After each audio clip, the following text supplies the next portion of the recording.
ఇక ఆంధ్రప్రదేశ్లోనే కాదు తెలంగాణలోని కొన్ని ప్రాంతాల్లో కొన్ని జిల్లాల్లో కొన్ని చోట్ల కూడా పెట్రోల్ డీజిల్ కొరత ఉంది. ముఖ్యంగా ఉమ్మడి ఖమ్మం జిల్లా వ్యాప్తంగా పెట్రోల్ డీజిల్ కొరత తీవ్రంగా ఉంది.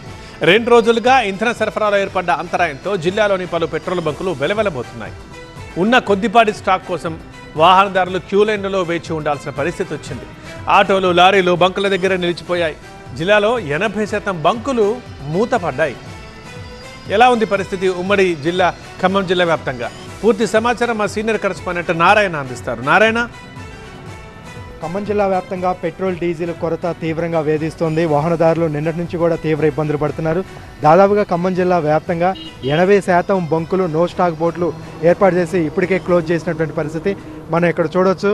వివిధ అవసరాల నిమిత్తం ఖచ్చితంగా పెట్రోల్ డీజిల్ అవసరం ఉండడంతో దారి మధ్యలోనే వాహనదారులు తమ బండ్లు నిలుపుకొని బంకుల దగ్గర ఎదురు చూస్తున్నారు. కానీ ఇక్కడ నో స్టాక్ బోర్డులు ఏర్పాటు చేశారు. పెట్రోల్ డీజిల్ లేకపోవడంతో నిర్వాహకులు కూడా ఏం చేయలేని పరిస్థితి, తీవ్రమైనటువంటి ఇబ్బందులు పడుతున్నారు. ఇక్కడ బంకు నిర్వాహకులు ఉన్నారు. ఏంటండి ఈ పరిస్థితి? నిన్నటి నుంచి ఎందుకు ఈ విధంగా వచ్చింది?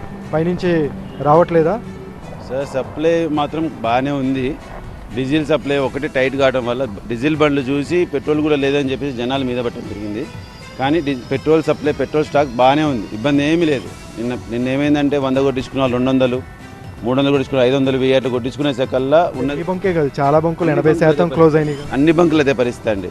యాక్చువల్లీ ఇక్కడ మెయిన్ కారణం ఏంటంటే బల్క్ బయర్స్ దగ్గర ఇబ్బంది అయిందండి. బల్క్ బయర్లు ఏమైందంటే వాళ్ళకి 150 రూపాయలు లీటర్ డీజిల్, మనకేం 95 రూపాయలు. వాళ్ళు అక్కడ పర్చేస్ చేయకుండా రీటైల్ అవుట్లెట్స్ మీద పడేసరికల్లా డ్రై అయిపోయింది. సో డీజిల్ డ్రై అయ్యి చూసి జనాలు ఎంఎస్ కూడా పెట్రోల్ కూడా లేదనుకొని ప్యానిక్ అయిపోయారు. ఇదంతా ప్యానిక్ భయం అండి. సప్లై అయితే ఎలాంటి ఇబ్బంది లేదు. మీరు చెప్పండి అండి. అదే డీజిల్ లేక చాలా ఇబ్బంది అవుతుంది. నేను తిరుగు నుంచి వచ్చా. ఆడ నుంచి నైట్ మొత్తం వెయిటింగ్ చేసిన, ఏ బంకులో చూసినా అక్కడ ఎక్కడ దొరకలేదు. ఇక్కడ దొరుకుతుందని ఇన్ఫర్మేషన్ వచ్చే సీరియల్ వచ్చేసరికి ఇక్కడికి అయిపోయింది. అయిపోయేసరికి మళ్ళీ ఉంటుందిగా వెయిట్ చేస్తే దొరికిద్దామని వెయిటింగ్లో ఉన్నాం. రోజు పనులకు పోయేవాళ్ళం, మాకు పెట్రోల్ లేదు. పనులకు పోవడానికి ఇప్పుడు పంట మించిపోతుంది. బండ్లో పెట్రోల్ లేదు, బండి ఎక్కడ ఆగుతారో సుతారులు కూలీల పని ఆగిపోతుంది.